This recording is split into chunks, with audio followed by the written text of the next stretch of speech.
చేయడం వల్ల మానసిక ఆరోగ్యాన్ని మెరుగుపరుస్తుంది, శరీర వాపు ఆందోళనను తగ్గిస్తుంది, రోగనిరోధక శక్తి పెంచుతుంది, సమతుల్యతను మెరుగుపరుస్తుంది, బరువు తగ్గడంలో సహాయపడుతుంది.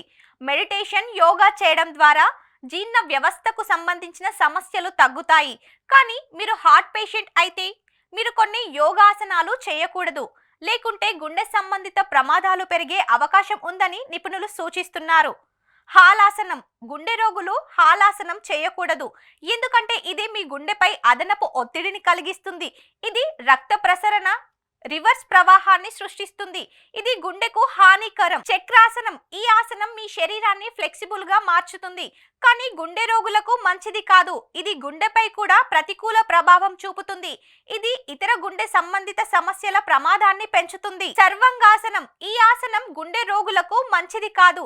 ఇది మీ గుండెపై ఒత్తిడిని కూడా కలిగిస్తుంది, మీకు గుండెపోటు వచ్చే ప్రమాదం ఉంది. శీర్షాసనం, ఈ ఆసనం మీ గుండె ఆరోగ్యానికి మంచిది కూడా కాదు.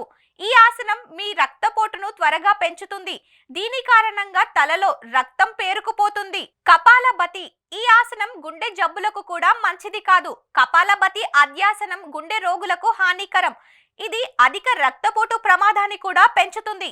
ఇలాంటి మరిన్ని టిప్స్ కోసం మన ఈ హెల్త్ ని సబ్స్క్రైబ్ చేసుకోండి. లైక్, షేర్, కామెంట్ చేయడం మాత్రం మర్చిపోకండి.